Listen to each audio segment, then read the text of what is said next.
ఆనం రామనారాయణ రెడ్డి గారు దేవాదాయ శాఖ మంత్రి. సాధారణంగా ప్రతి మంత్రి కూడా తమ హయాంలో ఏదైనా చేసి చూపెట్టాలి అనుకుంటారు కాబట్టి అందులో ఆయన ఏదో రాజకీయాల నుంచి తినాలని ఆశించేవాడు కాదు, ఏదో పేరు తనకంటూ మంచి పేరు ఉండాలని కోరుకునేటటువంటి వాడు.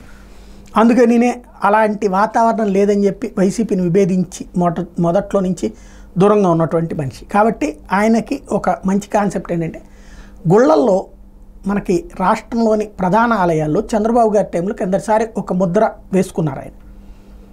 ఒకనాడు తిరుమల తిరుపతి దేవస్థానంలో అన్నదానం అన్న సిస్టాన్ని తీసుకొచ్చింది ఎన్టీ రామారావు గారు. అన్నదానం విధానం ఆ రోజుల్లో అమల్లోకి వచ్చింది. ఆ తర్వాత చంద్రబాబు గారు 2014-19 అధికారంలోకి వచ్చినప్పుడు ఆ అన్నదానం విధానాన్ని అనేక ఆలయాల్లోకి తీసుకొచ్చారు. దాదాపుగా ప్రధాన ఆలయాలన్నీ చోట్ల ఇప్పుడు అన్నదానం జరుగుతుంది. 300 నుంచి 500 మంది దాకా కూడా పెడుతున్నటువంటి రోజులోనే పబ్లిక్కే దానికి విరాళాలు ఇస్తున్నారు. అంతా బాగుంది.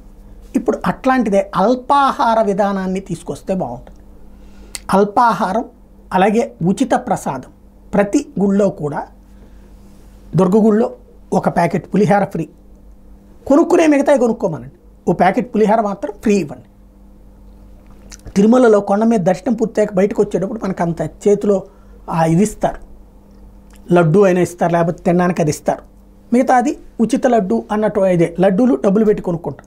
అలాగే క్యూ లైన్లో ఉండేటటువంటి వాళ్ళకి ఉచిత లడ్డుకు సంబంధించినటువంటి ఒక టోకెన్ ఇదివరకు ఉండేది, తీసేశారు ఆ తర్వాత కాలం.